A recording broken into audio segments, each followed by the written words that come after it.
Welcome to the Unitarian Universalist Church of Tarpon Springs, located in the heart of the walkable Tarpon Springs Historic District and known as the home of the Innes paintings.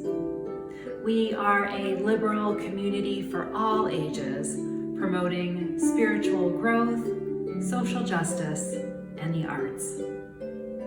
I'm Reverend Kristina Spaude, minister here of UUCTS. I'm glad you are here. I hope that you find meaning in today's service. Please consider joining us on a Sunday morning when we gather to worship as a community every week beginning at 10:30 a.m. on Zoom, or drop in for a more personal visit to one of our coffee hours starting at 11:30 on Sundays on Zoom. Please refer to our website for information about how to connect with us on Zoom. Our service associate will now begin today's service. Let us enter this sacred time with open minds and open hearts.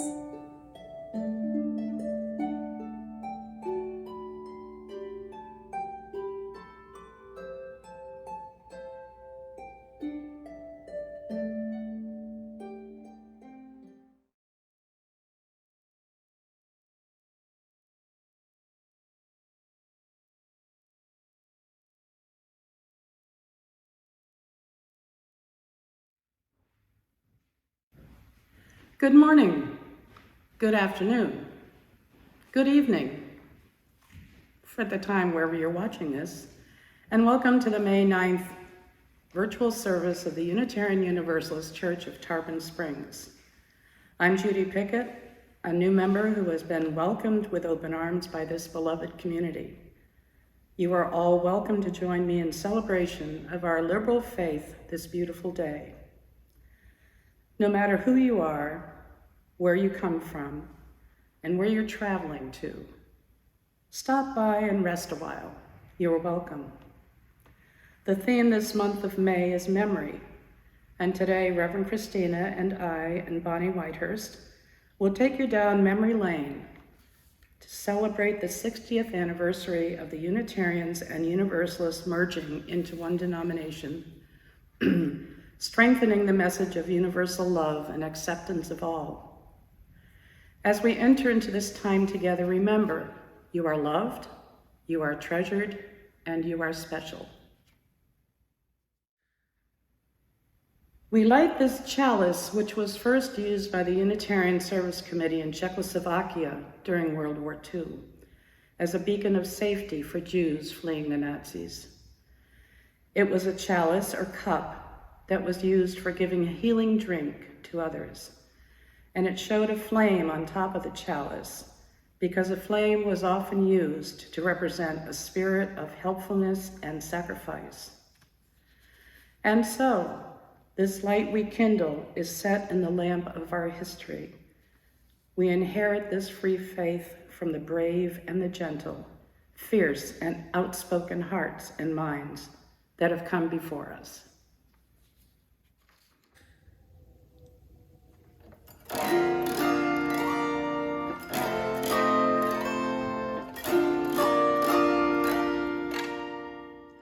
Oh, I believe in every person's worth and dignity. With justice and compassion, I believe in equity, acceptance of each other, and encouragement to a free and open search for truth to find the way to go.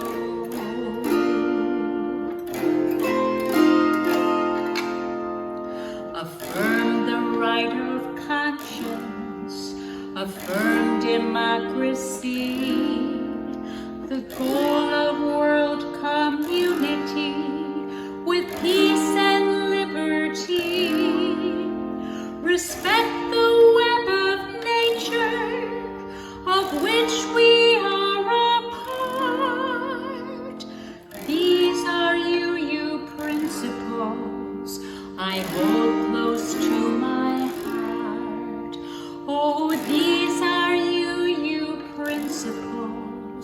we go close to our heart.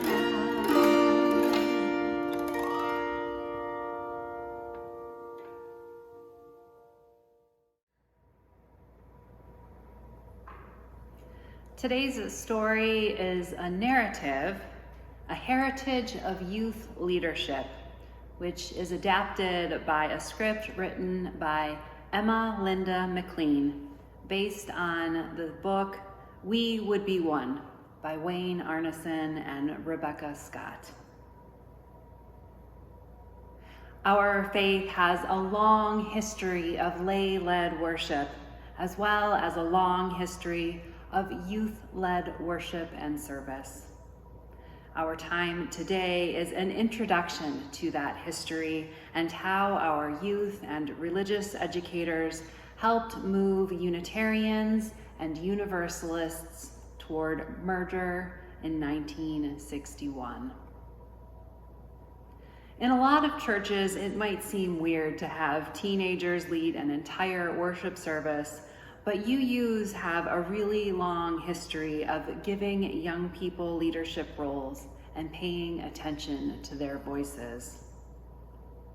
Young people in both religions were getting more involved in the 1880s and 1890s, but at that time, the only kind of activities that most churches offered for teens and young adults were dances, teas, and other social gatherings.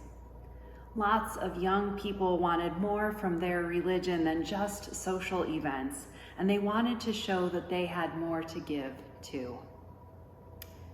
So in 1889, the Young People's Christian Union of the Universalist Church was founded, connecting lots of different churches' youth groups with a focus on what they could do together on a much bigger scale. There were a few Unitarian youth groups at the time, but in 1896, they came together into one organization named the Young People's Religious Union. One of the first projects that the YPCU and YPRU worked on together was to build a new Universalist church in Harriman, Tennessee. The Universalist and the Unitarian youth helped the Universalists raise the money and build the church in just 2 years. They held rallies together too. They called them uni rallies. People had a lot of fun. They felt connected to each other and their religion, and both groups were growing and getting stronger as the 20th century began. One thing you should know about both of these national organizations for young people is that at the time, they meant people under 35. So in the beginning, a lot of the leadership of YPRU and YPCU were in their 20s and 30s. But as the organizations grew stronger, younger people got involved, and teenagers started having a voice in the group too. Part of the age change was in response to global matters, the First World War in particular, and then other social changes. One of the big steps toward building a culture and a community was weekend conferences, or cons. The first Unitarian Youth Conference was held in 1921 at the Isle of Shoals. The Young People's Religious Union put it on. Those were the Unitarians. In the 1920s, weekend conferences and week-long camps became hugely important gatherings for groups all over the East Coast to connect, make friends, make plans, share ideas, and have fun. Camps and cons were so much fun that UU youth still put them on today. Many of the retreat centers on the East Coast that hosted these big gatherings are still UU camps today. Star Island, Murray Grove, and Ferry Beach used to be. And they have a long history of building culture and community and spirituality, a lot like Camp de Benneville, does for UUs on the West Coast. Unfortunately, things got a lot harder for the YPRU and the YPCU when the stock market crashed in 1929 and the Great Depression began in America.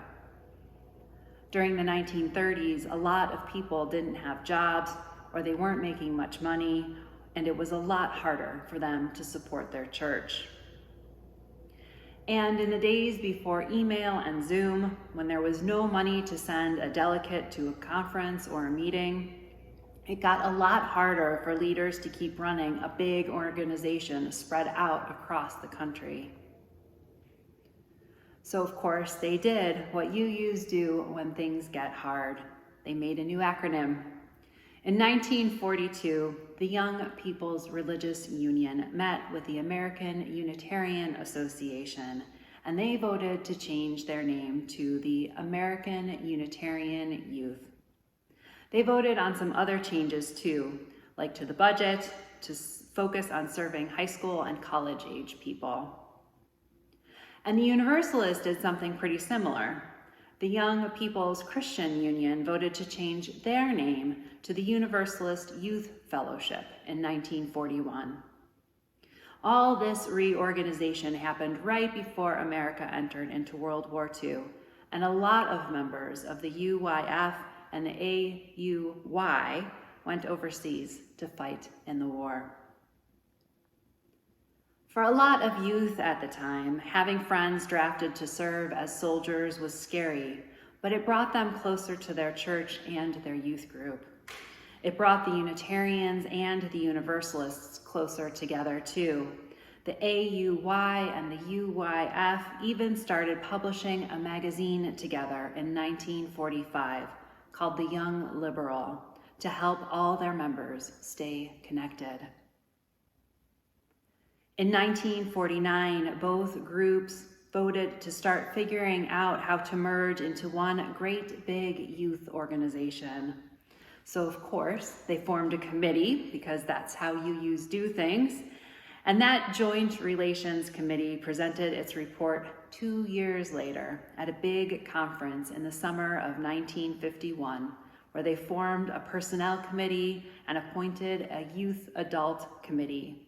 And they wrote it into their rules that the committee had to have an equal number of youth and adults so that they could be sure that teenagers had a voice.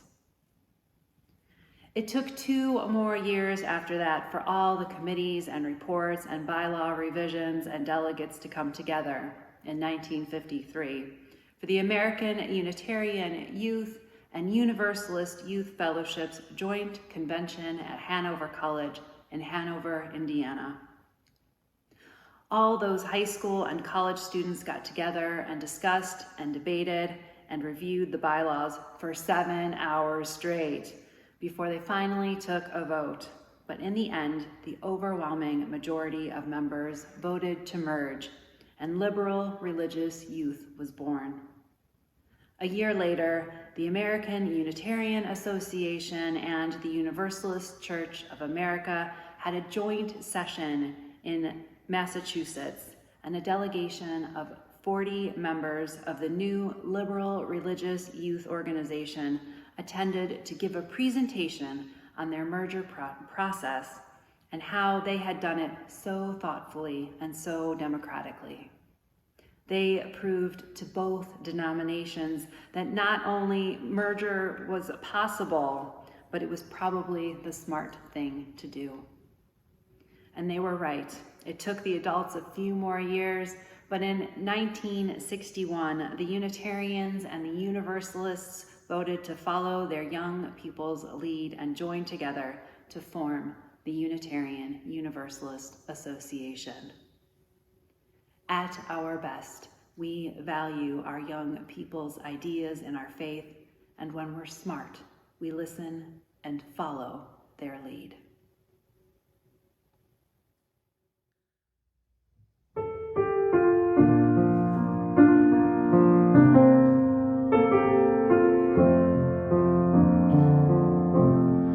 Ours is a simple faith. Life is a short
Our reading today comes from Kendall Gibbons. This is Communities of Memory and Promise. Our communities of memory and promise are founded upon covenants because we all need a defense against the impulse of immediate feelings that challenge our best intentions. It is necessary to be reminded from time to time of what you said you were going to do and what you really want, over and above the lure of momentary comfort. Covenant is our word for the solemn promises that counteract the randomness of a future in which anything and everything is possible, by committing us in advance to certain relationships and values. We do this because what we build with intention, and even with difficulty, is more satisfying in the long run than the pleasures that we happen to encounter. We do it in time-consuming rituals, invoking powers that we scarcely know how to name, because we are seeking some way to give our lives the density, the dignity, and the depth that we suspect, with longing, might yet be possible.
The summer of 1961 was very important to me.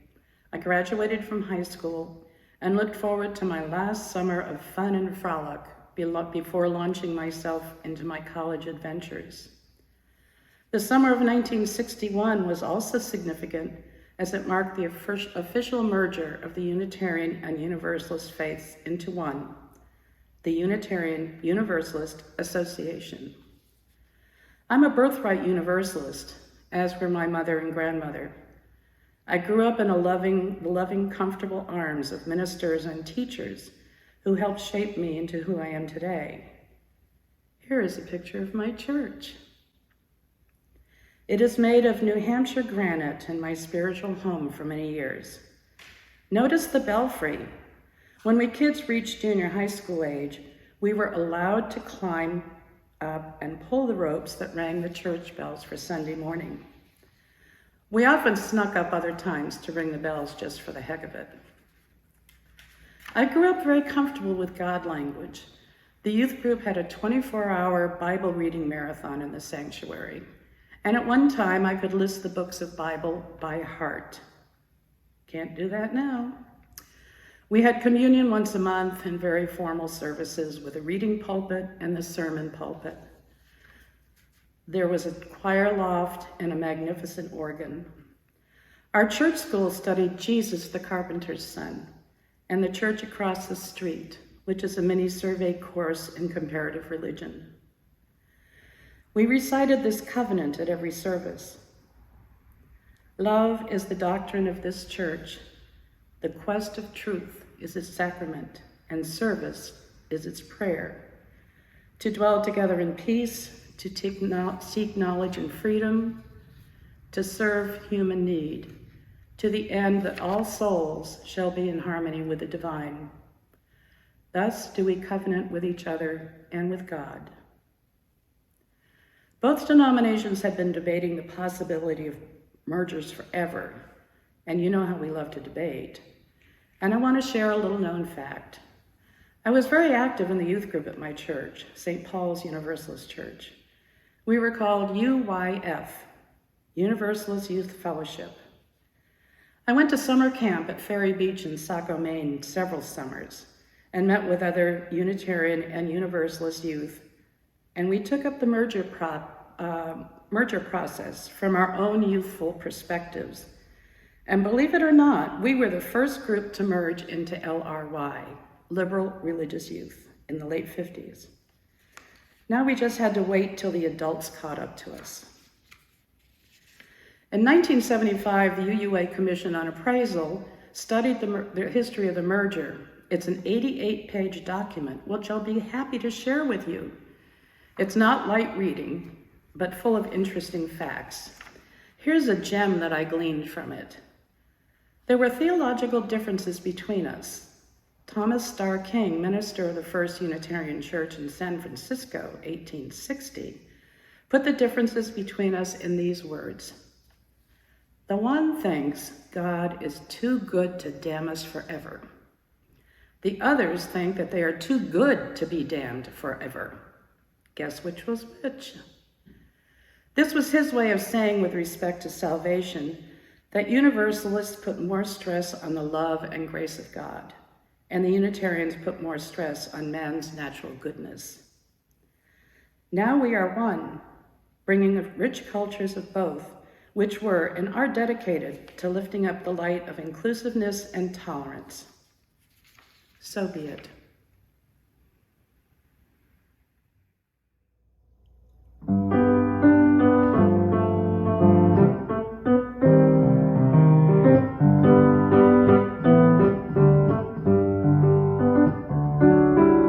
We're here each Sunday with YouTube online. I hope you notice how we tweak and refine. Please join us every week if you're so inclined. This UUism is for you. Reverend Kristina is the minister here. Her sermons make us think they're always sincere. We were so lucky to find her last year. This UUism is for you. There's lots of music tied to the theme, but it takes a team. Advance your chance. Think about how you could contribute your skills. This UUism is for you. Following the service at 11 o'clock. Virtual coffee hour is your time to talk. Meet some new friends who just might live on your block. This UUism is for you. We haven't seen you all for many a moon, but we hope to meet in person sometime soon. Keep watching for the day when we welcome you. This UUism is for you. We welcome everyone that we see. QLGBT. You'll find we're kind. Check us out weekly. Stick with it like glue, and you'll find this UUism is for you.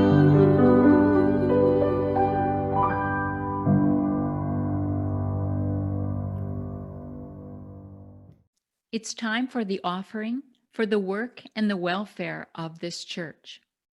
Please go to our website, uutarpon.org, and click on the donate button, or Please send your checks to 57 Reed Street.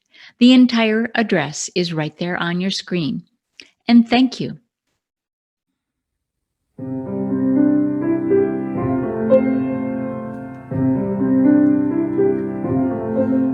am standing on the shoulders of the ones who came before me. I am stronger for their courage. I am wiser for their words.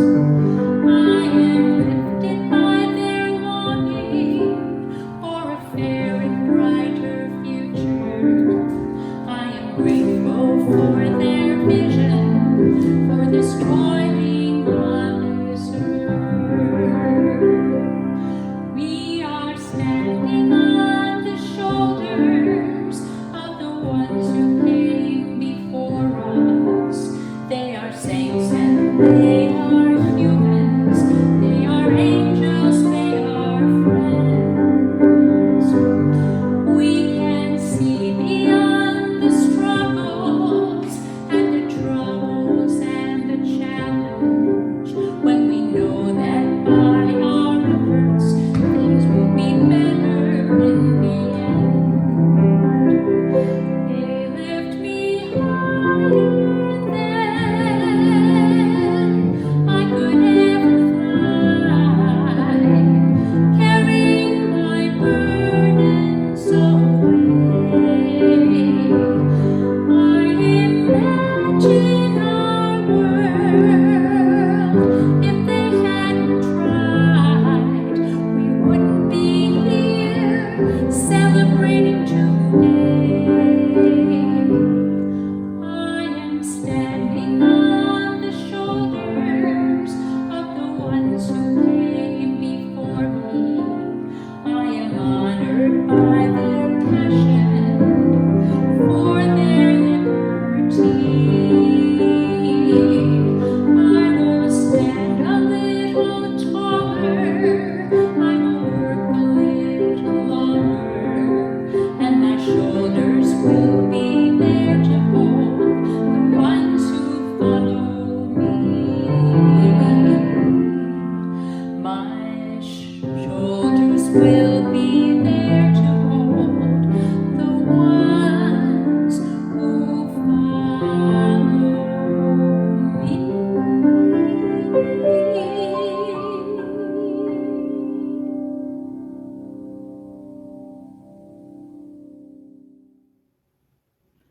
This week, we are celebrating 60 years of being a faith, the two halves of what is now Unitarian Universalism joined together to form a new faith from two.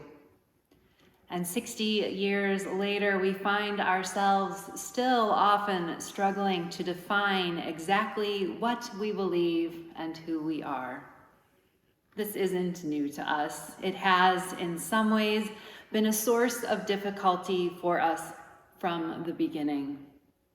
When asked what it means to be a UU, often we refer to our 7, hopefully soon to be 8 principles, which I will note many people believe that they believe, regardless of their religious identity. And sometimes people say we can believe whatever we want, which is very much not true. One reason we struggle so much with identifying ourselves and being identified by others beyond our yellow shirts, affirming to those we partner with in social justice work, having taken on the moniker of the love people, is that what we believe is so very much less important than how we practice. I don't know if it's increasingly or just how things have always been, and it's clearer now, but much of American life as we know it has been rather superficial.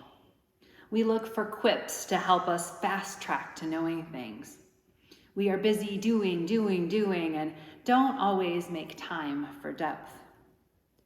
When we meet new people, so often the questions that come up, like, what do you do for a living? Or comments about family or the kind of vehicle we drive or the place that we live in. You get the idea. We have ideas about all of these things, and to some degree, they may be accurate. But this accuracy and superficiality is mostly based on some beliefs, whether with reason or not. And what we learn about people isn't necessarily beneficial in reality. Whether you're an accountant or an environmental services care person, your life isn't represented by what you were trained to do. Think about the number of people that you might know who have come to greatly dislike their work or their employer and are just riding things out until they can retire or find another job. What matters to UUs more than beliefs, not that they are in any way irrelevant, is practice. We did away with statements of faith and creeds, except for that continued attempt to make the 7 principles into one, generations ago. We practice not right belief, but aspire to right practice in what, at our best, we understand to be a messy human process. But it's the practice and the being with that matters most to us, which is why covenants are truly the foundation of our faith. The Unitarian of our name was a pejorative, a jab from other Christian denominations that were appalled by the audacity of preposterous belief that the Trinity is not supported by a close reading of the Bible. What was meant as ridicule eventually was claimed to identify the faith, and we have since reclaimed much other language as well in this same tradition. They built on the belief, the Unitarians, in reason and study of Scripture, the free and responsible search for truth and meaning. The Universalists were, well, believers in a universal salvation and love, growing eventually to include all peoples, creatures, and things. When Unitarianism and Universalism came together officially in 1961, voted on in 1960, the process had been in the works for the better part of a century already, or at least the conversations had been. Theologically, the two had never been very far apart, and collaboration was common. The first local merger of the two faiths occurred in 1878 in Muckwonago, Wisconsin, when the Unitarians and the Universalists decided to consolidate their churches. In 1937, the two denominations cooperated to publish a hymnal together, their first action of shared purpose. But along with the youth, our religious educators had been paving the way on their road called hope for a few generations. I wish it came as more of a surprise to me that this history is documented well among religious educators, but less so among general historians or their tellings of this story. As recorded in the Tapestry of Faith curriculum, Faith Like a River, in the session From Why to Why Not, an early part of the story goes.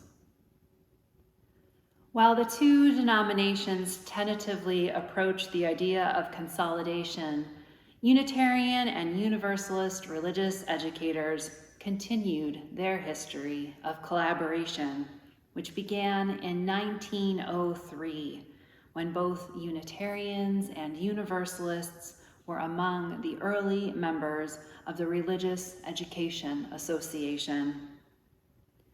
In the early 1930s, 2 members of the staff of the Universalist General Sunday School Society joined the Unitarian Curriculum Commission to begin collaboration on curricula. In 1937, the same year the two denominations published a shared hymnal, The American Unitarian Association appointed Sophia Lyon-Faz as curriculum editor for a comprehensive series of curricula and support materials, the New Beacon series in religious education. Both Unitarian and Universalist congregations used these materials. Given that theologically the two denominations were quite similar, shared religious education materials were easy to develop. But culturally and in terms of governance, the two faiths were very different, and often this was the biggest barrier to their joining together. Each liked the way they did things. Fear was present on both sides. Of the Universalists slowing down the Unitarian growth, I will note that in the 19th century, the Universalists had at one point become the 6th largest denomination in the United States. And Universalists afraid of being subsumed into Unitarianism, and showing my utter bias, every time you refer to us as Unitarians, you express exactly what the Universalists were afraid of, being lost. So in some ways, it was the people who got in the way of change earlier, as we continue to do at times. The Unitarians and the Universalists argued or bickered over word choices. Process, instead of supporting change, allowed things to be slowed. Committees and our consensus model made sure that every voice was heard, but you can imagine how that bred inertia instead of feeding momentum. Comparisons to a marriage and wedding are apt. The celebratory worship service took place, but the ongoing work that is required to make a relationship last also continued. 60 years and generations of come-inners and lost, born, and raised later, I suspect we are different than our forebears had expected or envisioned us to be. This is one of the reasons I believe we have so much trouble describing our faith to others. For 2 centuries, we have been moving farther to the edges of Christianity with our doubly heretical heritage, and then growing beyond what Christianity could offer us. Both denominations welcomed humanists and were transformed by the experience. And the theological space we have, because we are covenantal and not creed or belief oriented, has continued to change us. I often describe Unitarian Universalism as having come out of the Christian traditions, but no longer being bound by them.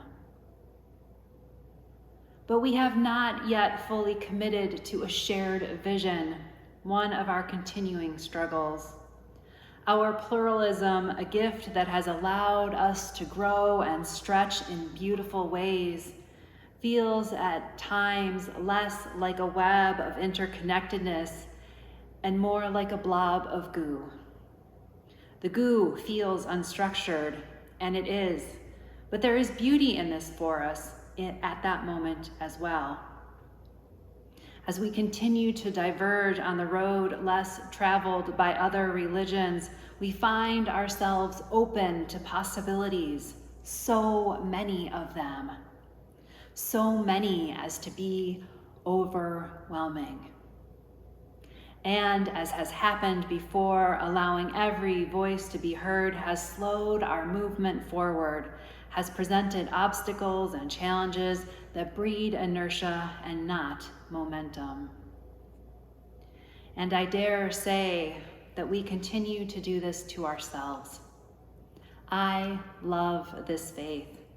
I serve this faith, not only as minister for this congregation, but also within our Unitarian Universalist Ministers Association, our organizations, and for the first time this year at our annual General Assembly.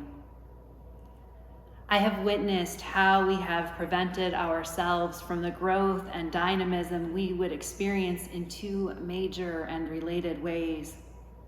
That we have defunded and underfunded support for our youth and young adult ministries. Having served for several years as a youth group advisor and then for 2 years as a part-time director of religious education, I can tell you from experience that our Unitarian Universalist youth are brilliant, justice-centered, wise, and committed to their faith. Their spirituality makes adult religious education pale in comparison. A number of my colleagues have been and have served our young adults too, and they hold just as much vibrance. And surprising not one single person who has ever heard me preach, the other way that we hold ourselves back is by defunding and underfunding our most historically marginalized and oppressed peoples. Overall, in some areas, we've done a fair job with our LGBTQ plus folks, at least with the gays and the lesbians, and then less far as we move along the line. Less fair as we move along the line. We have done disservice and harm to our Black, Indigenous, and brown folks over and over again. In the last few years, I believe we have begun to make some progress, though. It has been slow and hard and full of resistance, but still, I do believe we are moving forward. And we have done a less terrible job with disabled folks, although not by much. Were we to listen to their ideas, dream their dreams, work to make their visions a reality because we believed it is best for all of us, this would indeed be a faith so bold and courageous and embracing by practice and not theory, the world as it could be. Instead, we have cut funding and support and wonder why they leave. If you don't know, we lose about 90% of our children and youth who were raised in our faith. Also, a higher percentage of our children and youth identify as Black, Indigenous, and or brown and or LGBTQ plus than our adult populations. I wonder often what it might be like if we even managed to keep 25% of our children and youth, let alone 50. How transformative that would be, not only because they stayed, but because we might allow ourselves to be transformed by them. As someone raised within our faith, I asked Judy Pickett to share a brief reflection with us, which you heard earlier, about the time of the consolidation from her perspective. She forwarded me a copy of the Unitarian Universalist merger, 1961 to 1975, a report of the Commission on Appraisal. Above the image of the two U's forming a chalice with two flames that merge into one coming from them are these words from William DeWitt Hyde. Since what we choose is what we are, we must ask the question, what do we choose? Perhaps if we knew who we were, the choosing would be easier, but we can also learn who we are by the choices we make. Today, I note with sadness and frustration that we too often choose molehills to die on. We choose words over action, privilege over people, tradition over wonder and openness. Who might we become if we made different choices. Might we be the people we dream to be? Join with me and let's find out.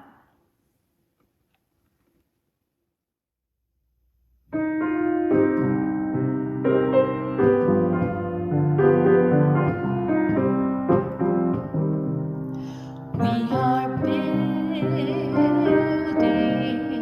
a new way.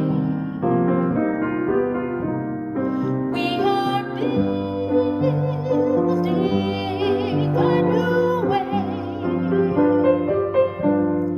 We are building a new way, feeling stronger every day. We are building a new way. We can feed our every need. We can feed our every need. We can feed our every need. Start with love, that is the seed. We can feed our every need. Peace and freedom is our cry. Peace and freedom is our cry. Peace and freedom is our cry. Without these, this world will die. Peace and freedom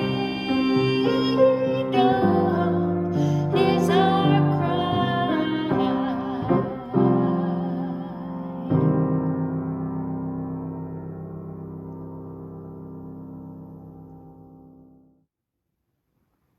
Our closing words today come from Jean Harrison Newyar. She has written in The Gift of Faith, "In the lore of ancient China, there's a story of a philosopher who was asked, 'Where is the road called hope?' He replied, 'It does not exist, but as people move forward upon it, it comes into being.' I invite you to join me on this ever-widening path called hope with me.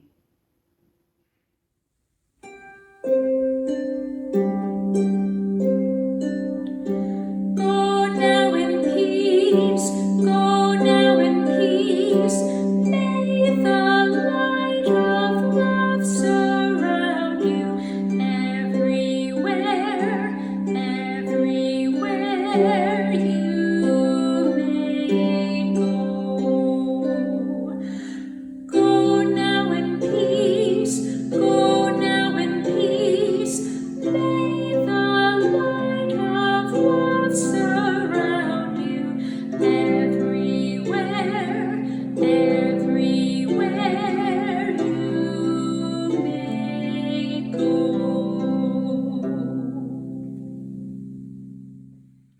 I hope that you found meaning in today's service. Again, I invite you to consider joining us sometime on Sunday morning when we gather for worship as a community. The service starts at 10:30 a.m. on Zoom. You are also welcome to drop into our Zoom room coffee hour any Sunday at 11:30 for friendly conversation. Please refer to our website for more information on how to connect with us on Zoom. If you use the Connect Online button, it will take you directly to any of our activities. We look forward to meeting you.